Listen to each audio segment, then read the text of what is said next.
tunlaya gospel mi pa kan ni singa a thaber ber pol zurthan lian na le zore ma khyang te le uncle join tu ma hei a hlatara nei le a nang yoma ti ni a thupui hi nang yoma han ti chonin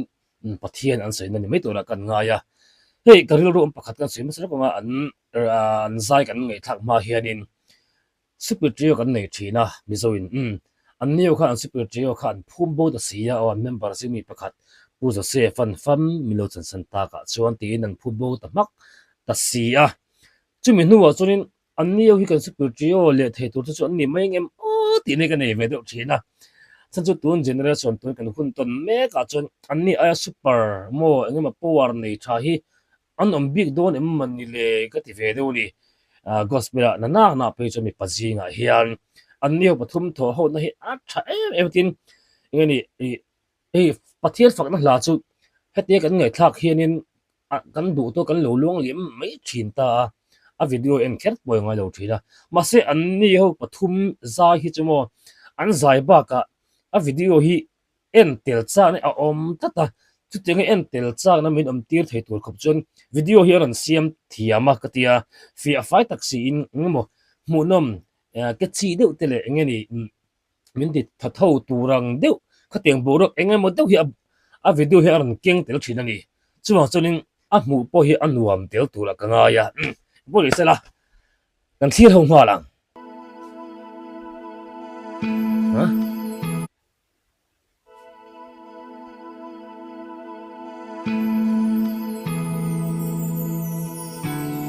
aga fai kul ve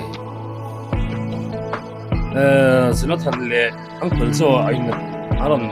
mo sei mo thu lo sang na suala tu sual thimi na khu bo to kanun thim hi kun lovin thola o ilal pa be seiro kanun na ya nang la chawa cha trina til dang eng ma hian in min nem zo lo kamit tu yi farang zong te nang yo ma ke ka oma wala ko kan tinan le lok khlai chho atran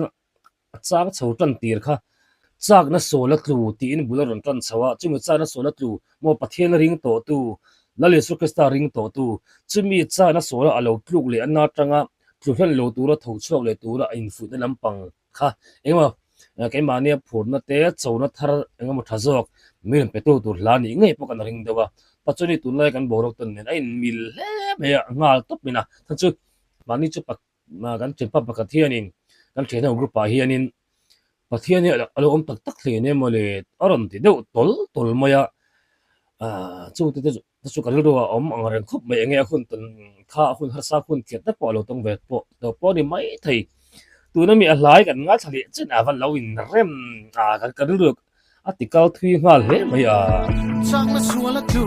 sual thimi na khu bo to kanun thim hi kun lovin thola o ilal pa be seiro kanun na ya nang la chawa cha trina til dang eng ma hian in min nem zo lo kamit tu yi farang zong mal to chu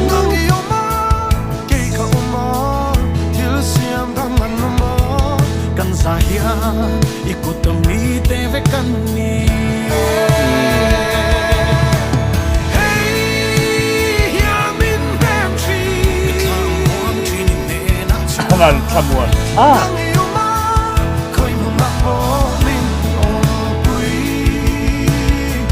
hem ngai poi loral don ma se tina me tun ka kharo vi shoi do si en kim bulle en kim to na po ni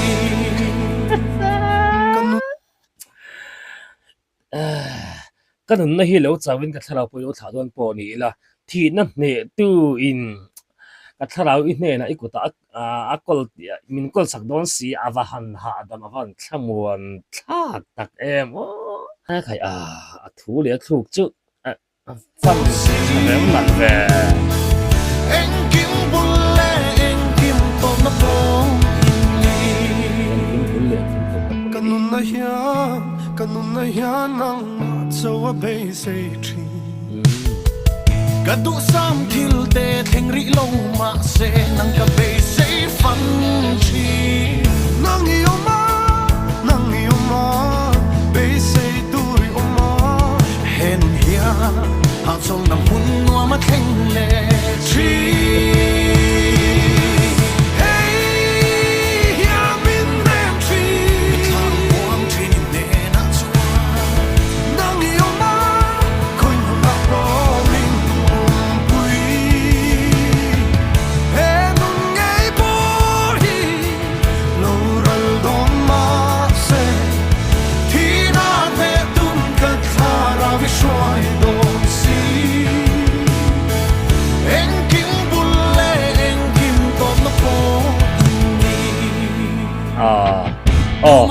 ala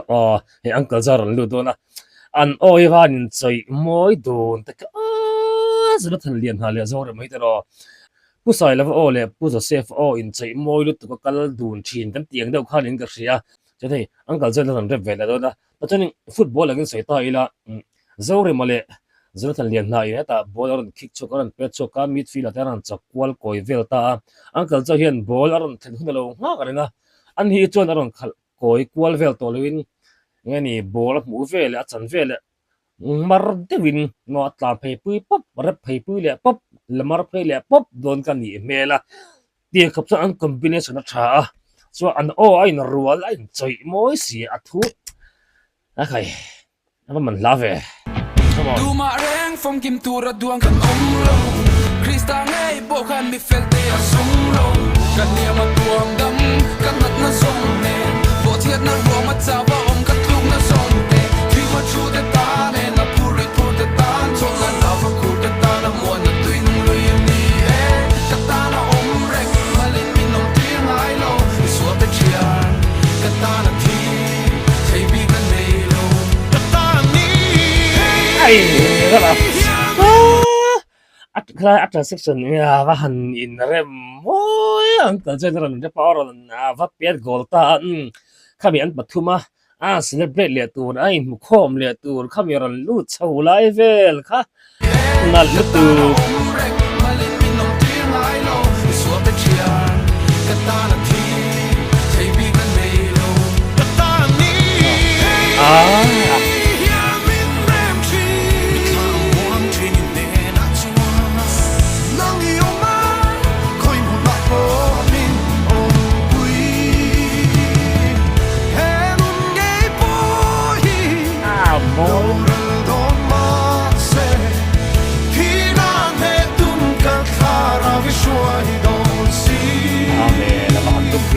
en kim bulle en kim tot na po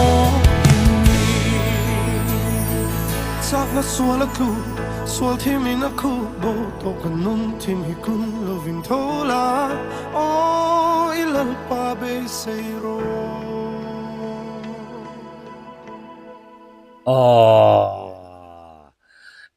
khai atop na lai te zra than lian na ran sak la te chu khoi mori sa hian kan muleng em khlai ka chu ka chi le mai van thiam a ber hi chon van kai chiang em tu na ya na chuan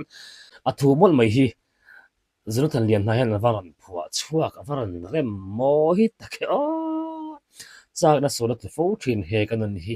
solin min be thin min bo thin ma se chawl hen lo la mo ka ko chunga hian indom kun reng lo la tho chuak la ilal pa be se la pathian he na lut la nangi oma ke kom chuan ani po om pathian po om chu chan oma kani ti tu pathian he na chunin be se la tlu ti la thi na meu po ani chuan a hne a tho le alom chu thina hne tu tho le na tharau nun trom puin amma agin kan tho ve chu tho le lun chumin peto chuwagin ka thladau hi thlain lo thi po ni la ka hlau lo awahan thatak awahan ro pui tak tiang hlan phua thei chu ka phua ni sok se kan ti thin tak ro pui in ti ve ngai po ka ringa an pathuma rin ko prem chho hi cho tun generation na chuan gospel super trio hi kan ti lo thei lo ni aro pui thot mai